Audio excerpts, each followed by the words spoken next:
नमस्कार दोस्तों, आप सभी का हमारे यूट्यूब चैनल अंश एग्जाम ट्रिक पर बहुत बहुत स्वागत है। दोस्तों सबसे पहले आज हम बात करते हैं जो पेट एग्ज़ाम 2022 का होने वाला है, जिसकी एग्ज़ाम डेट धीरे धीरे पास ही चली आ रही है। तो दोस्तों आज हम बात करते हैं पेट एग्ज़ाम के बारे में, जहां किससे जो पॉलिटी का टॉपिक है उस पॉलिटी के टॉपिक को क्लियर कराने के लिए हम आज आपके समक्ष आए हैं। दोस्तों अगर आप हमारे ऊपर विश्वास करते हैं और पूरा वीडियो ध्यान से देखते हैं तो पेट के एग्ज़ाम में बनने वाले एक एक क्वेश्चन हमारी ये वीडियो से आपको प्राप्त होंगे। तो दोस्तों अगर आप जो है हमारे साथ इस चैनल पर हैं और आप हमारे वीडियो को देख रहे हैं तो दोस्तों आप हमारे चैनल को सब्सक्राइब कर लीजिए और बेल आइकन को प्रेस कर लीजिए। दोस्तों आज हम बात करते हैं सबसे पहले पॉलिटी में प्रस्तावना की। जैसा कि जो संविधान का टॉपिक है उसमें पहला टॉपिक ही पेट में दिया गया है प्रस्तावना। प्रस्तावना में अगर हम बात करें क्या संवैधानिक प्रावधान की, तो सबसे पहले अगर हम बात करते हैं प्रस्तावना की, तो प्रस्तावना में पहला जो संवैधानिक प्रावधान है वो स्रोत, यानी कि संवैधानिक प्रावधान का स्रोत कहाँ से लिया गया है। तो दोस्तों सबसे पहले जो ये स्रोत है ये कहाँ से लिया गया है, ये अमेरिका से लिया गया है। दोस्तों ये स्रोत जो है कहाँ से लिया गया, अमेरिका से लिया गया है। इसके बाद दोस्तों अगर हम बात करते हैं प्रस्तावना की भाषा, तो प्रस्तावना की भाषा को कहाँ से लिया गया। जो पहला क्वेश्चन, दोस्तों यहाँ पर हम सारी चीज़ों को फैक्ट रखे हैं जहाँ से सीधा सीधा क्वेश्चन पूछा जाता है। ये सारे क्वेश्चन किसी न किसी एग्जाम में आए हुए हैं। दोस्तों सबसे पहले अगर हम बात करते हैं स्रोत की, तो स्रोत कहाँ से लिया गया है, अमेरिका से लिया गया है। फिर दोस्तों अगर हम बात करते हैं प्रस्तावना की भाषा की, तो प्रस्तावना की भाषा ऑस्ट्रेलिया से लिया गया है। फिर दोस्तों अगर हम बात करते हैं सामाजिक आर्थिक राजनीतिक न्याय की, किसकी, सामाजिक आर्थिक और राजनीतिक न्याय की, तो ये सामाजिक आर्थिक और राजनीतिक न्याय जो है रूस से लिया गया है। तो दोस्तों अभी जो पिछला आरओ का पेपर हुआ था उसमें सेम यही क्वेश्चन पूछा गया था कि सामाजिक आर्थिक और राजनीतिक न्याय कहाँ से लिया गया है, रूस से लिया गया है। फिर दोस्तों अगर हम अगले क्वेश्चन की बात करते हैं स्वतंत्रता, समता और बंधुत्व, ये कहाँ से सीधे सीधे पूछा जाता है कि स्वतंत्रता, समता और बंधुत्व कहाँ से लिया गया है। तो दोस्तों ये स्वतंत्रता, समता और बंधुत्व जो है फ्रांस से लिया गया है। तो दोस्तों हम बात करते हैं आगे, अगर चलते हैं आगे हम बात करते हैं किसकी, उद्देश्य प्रस्ताव की। दोस्तों अगर हम आगे बात करते हैं किसकी, उद्देश्य प्रस्ताव की, तो ये उद्देश्य प्रस्ताव है। दोस्तों जो ये उद्देश्य प्रस्ताव है, तो सबसे पहले उद्देश्य प्रस्ताव में हम बात करेंगे कि उद्देश्य प्रस्ताव को जो है किसके द्वारा प्रस्तुत किया गया था। जो पहला क्वेश्चन बनता है उद्देश्य प्रस्ताव किसके द्वारा प्रस्तुत किया जाता है, तो दोस्तों उद्देश्य प्रस्ताव जो है JL नेहरू के द्वारा, यानी कि जवाहरलाल नेहरू के द्वारा प्रस्तुत किया जाता है। और कब प्रस्तुत किया गया था, अगर हम बात करते हैं इसके समय की, तो समय था 13 दिसंबर 1946 को ये जो है सबसे पहले क्या किया गया था, प्रस्तुत किया गया था। फिर दोस्तों अगर हम बात करें कि स्वीकार कब किया गया, तो दोस्तों 22 जनवरी 1947, यानी कि 22 जनवरी 1947 को उद्देश्य प्रस्ताव जो है क्या किया गया था, स्वीकार किया गया था। फिर दोस्तों इसका परिणाम क्या हुआ, आज जैसा कि आप जानते हैं कि यही जो क्या है, यही जो हमारा उद्देश्य प्रस्ताव आगे चल के यही जो है प्रियम्बल हमारी बनती है, यानी कि हमारी प्रस्तावना जो है यही उद्देश्य प्रस्ताव आगे चलकर प्रस्तावना बनता है। फिर दोस्तों अगर हम बात करते हैं अगला आगे क्या है, तो आगे हम देखते हैं प्रस्तावना की विषय वस्तु क्या है। जो चीज़ें, यानी कि सबसे पहले तो हमें ये कन्फर्म होना चाहिए, हमें पूरा जो हमारा प्रियम्बल है वो याद होना चाहिए, क्योंकि वहाँ से बहुत अच्छे अच्छे क्वेश्चन पूछे जाते हैं। उसी प्रियम्बल से जो है उठा के वर्ड को दे दिया जाता है, इसके बाद ऑप्शन में दे दिया जाता है, इसके बाद आपसे क्वेश्चन पूछा जाता है। तो दोस्तों सबसे पहले अगर हम बात करें प्रस्तावना की विषय वस्तु की, इसमें क्या क्या शामिल है, तो सबसे पहले जो प्रस्तावना का मूल तत्व है क्या दोस्तों, अगर हम बात करते हैं सबसे पहले क्या प्रस्तावना का मूल तत्व जो है, तो प्रस्तावना का जो मूल तत्व है संपूर्ण प्रभुत्व संपन्न, ये जो है क्या है, संपूर्ण प्रभुत्व संपन्न समाजवादी पंथ निषेध लोकतंत्रात्मक गणराज्य की बात की गई है। किसकी मूल तत्व में किसका बात किया गया है, तो मूल तत्व में संपूर्ण प्रभुत्व संपन्न समाजवादी पंथ निषेधात्मक लोकतंत्रात्मक गणतंत्र की बात जो है की गई है। इसके बाद दोस्तों अगर हम बात करते हैं किसकी, तो न्याय की, कितने न्याय की बात किया गया है। तो अगर हम बात करें कि हमारे प्रस्तावना में सामाजिक आर्थिक और राजनीतिक, जब दोस्तों बोर्ड हमें फंसाने की कोशिश करता है तो वो यहाँ दे देता है, जैसे यहाँ सामाजिक आर्थिक और वो यहाँ धार्मिक दे देगा, एक ऑप्शन में क्या दे देगा, धार्मिक। तो आपको धार्मिक नहीं लगाना है, यानी कि जो न्याय है वो कितने हैं, 3 न्याय है, सामाजिक आर्थिक और राजनीतिक। ये क्वेश्चन बार बार एग्जाम में पूछा जाता है, तो पेट एग्जाम में भी आने की प्रबल संभावना है। तो दोस्तों इस क्वेश्चन को आप यहाँ से करके जाना। फिर दोस्तों अगर हम बात करते हैं कि क्षमता की बात करते हैं, कितने क्षमता है, यानी कि क्षमता का जो वो प्रतिष्ठा है और अवसर है, कितने हैं, क्षमता कितनी है, वो प्रतिष्ठा और अवसर। अगर हम दोस्तों फिर बात करते हैं कि स्वतंत्रता कितना है, हमारे जो है प्रियम्बल में स्वतंत्रता कितना है, तो स्वतंत्रता की अगर हम बात करें तो हमारे प्रियम्बल में स्वतंत्रता विचार है, अभिव्यक्ति है, विश्वास है। क्या क्या है दोस्तों? विचार है, अभिव्यक्ति है, विश्वास है, धर्म है और उपासना है। ये पांचों जो स्वतंत्रता है ये भी आपको याद होना चाहिए दोस्तों। अब इसके बाद अगर हम बात करते हैं, अगर हम बात करें आगे आगे संपूर्ण प्रभुत्व संपन्न का मतलब क्या होता है? पिछली बार जो दोस्तों, अगर पिछली बार हम बात करें जो पेट का एग्ज़ाम हुआ था, जो पिछला पेट का एग्ज़ाम हुआ था, इसमें अभी हम आपको दिखा रहे हैं जो सेम क्वेश्चन पूछा गया था। तो संपूर्ण प्रभुत्व संपन्न जो अपने बाहरी और आंतरिक फैसला लेने के समय हो, यानी कि अपने देश का बाहरी और आंतरिक फैसला लेने में क्या हो, समर्थ हो। जो देश अपने देश का बाहरी और आंतरिक फैसला लेने में समर्थ हो, उसी को कहते हैं क्या, संपूर्ण प्रभुत्व संपन्न। यानी कि संपूर्ण प्रभुत्व संपन्न का मतलब होता है जो देश अपने आंतरिक और बाहरी फैसला लेने में क्या हो, समर्थ हो। इसके बाद दोस्तों अगर हम बात करते हैं समाजवादी की बात करें तो देश के भीतर आय की समानता को समाप्त करना। यानी कि समाजवादी का मतलब क्या होता है, देश के भीतर आय की समानता को समाप्त करना, जो गांधी और नेहरू के विचारों की धारा से प्रेरित है, जो गांधी और नेहरू और गांधी के विचारधारा से प्रेरित है। फिर दोस्तों जो पिछली बार पेट का एग्जाम हुआ था उसमें हमसे एक क्वेश्चन पूछा था, पंथ निरपेक्ष का मतलब क्या होता है? तो दोस्तों कोई राजकीय धर्म नहीं होगा, यानी कि ऐसा राष्ट्र, पंथ निरपेक्ष का मतलब होगा ऐसा राष्ट्र जिसका कोई भी राजकीय धर्म नहीं होगा, यानी कि सभी धर्मों का सम्मान किया जाएगा। तो फिर दोस्तों अगर हम बात करते हैं अगले टॉपिक की, हमारा जो हमारा अगला टॉपिक है वो दोस्तों लोकतंत्रात्मक व्यवस्था, यानी कि लोकतंत्रात्मक व्यवस्था। अंतिम शक्ति जनता के पास है। लोकतांत्रिक व्यवस्था में क्या, सबसे पहले क्या देखेंगे, जो अंतिम शक्ति होती है वो किसके पास होती है? यानी कि जो लोकतांत्रिक व्यवस्था होता है उसमें सबसे पहले जो अंतिम शक्ति होती है वो किसके, जनता के पास होती है। फिर दोस्तों अगर हम बात करें भारतीय संविधान कैसा जो है लोकतंत्र है, तो भारतीय संविधान में अप्रत्यक्ष लोकतंत्र को अपनाया गया है। भारतीय संविधान में कैसे लोकतंत्र को अपनाया गया है, तो भारतीय संविधान में अप्रत्यक्ष लोकतंत्र को अपनाया गया है। फिर दोस्तों अगर हम बात करें प्रतिनिधि मूलक लोकतंत्र भी कहा जाता है। लोकतांत्रिक व्यवस्था को क्या कहा जाता है? प्रतिनिधि मूलक लोकतंत्र भी कहा जाता है।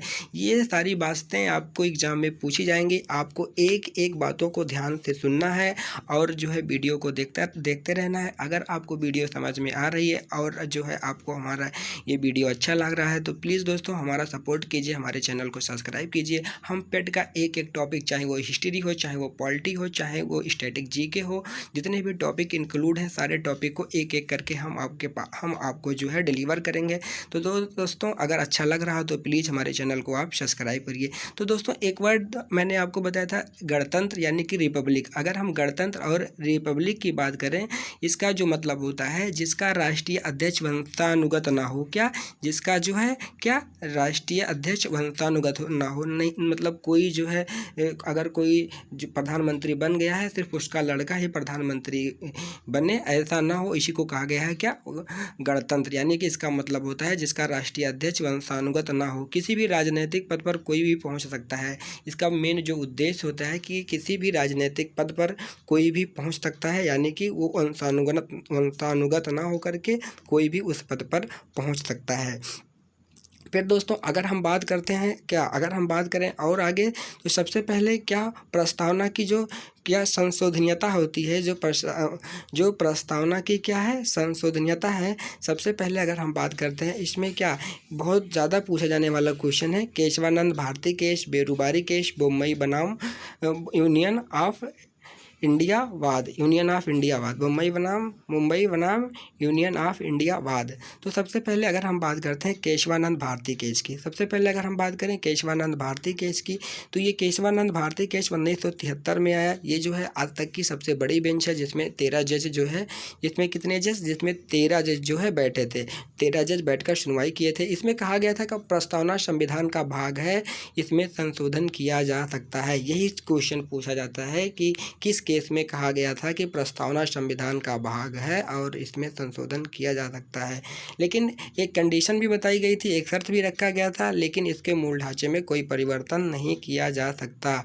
यानी कि अनुच्छेद 368 की प्रक्रिया से इसमें संशोधन किया जा सकता है, लेकिन मूल ढांचे में कोई जो है छेड़खानी नहीं की जा सकती। और ये मूल ढांचा क्या है? ये मूल ढांचा जो है सुप्रीम कोर्ट यानी कि न्यायालय इसे खुद समय समय पर आपको बताती रहेगी कि मूल ढांचा क्या है। जब आप काम करेंगे कोई ऐसा काम जो मूल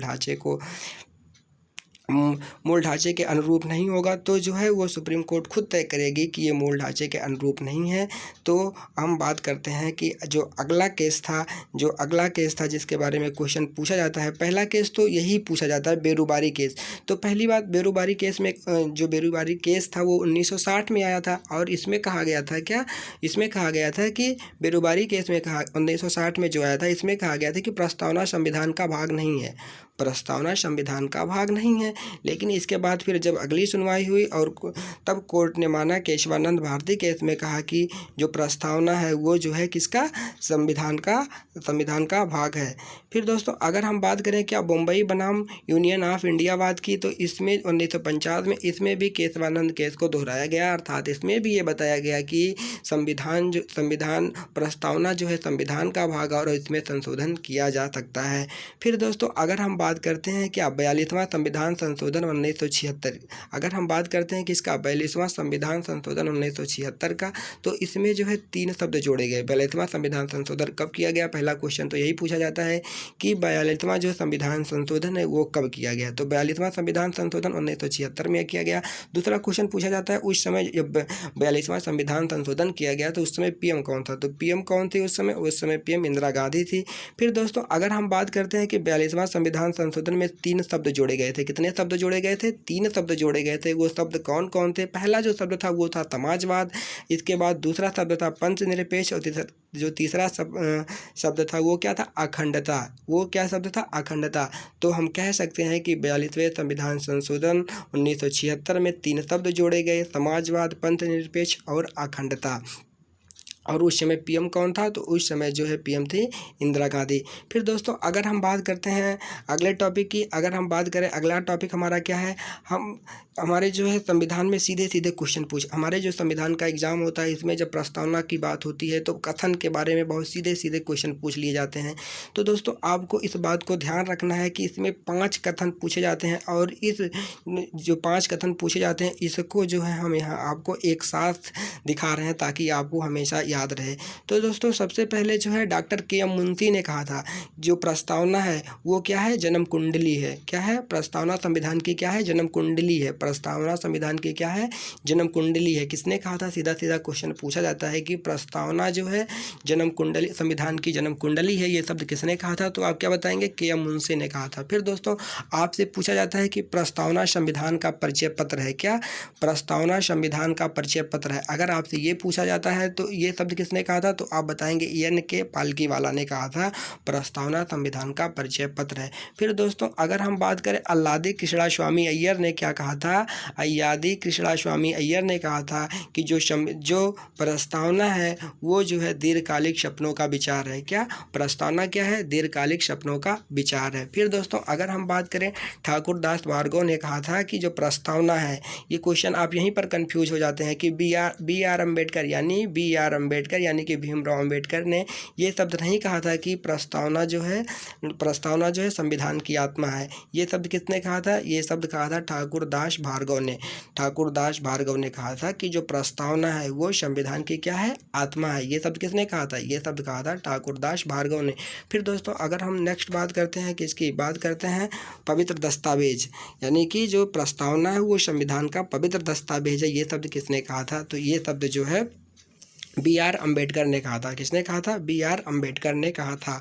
फिर दोस्तों अगर हम बात करते हैं अगले टॉपिक की, तो जो हमारा अगला टॉपिक है वो प्रस्तावना से रिलेटेड अन्य जो है महत्वपूर्ण तथ्य के बारे में अगर हम बात करें तो जो पहला क्वेश्चन पूछा जाता है क्या जो है इसकी प्रकृति कैसी है? तो इसकी प्रकृति कैसी है? तो हम कह सकते हैं कि प्रस्तावना जो है अपरिवर्तनीय है। तो दोस्तों अपरिवर्तनीय का मतलब है कि न्याय द्वारा इसको संरक्षण नहीं प्राप्त प्राप्त है। अपरिवर्तनीय का मतलब होता है क्या, न्याय द्वारा इसको संरक्षण नहीं प्राप्त है। फिर दोस्तों अगर हम बात करते हैं कानूनों पर कोई प्रभाव पड़ता है, तो कानूनों पर कोई प्रभाव नहीं पड़ता है।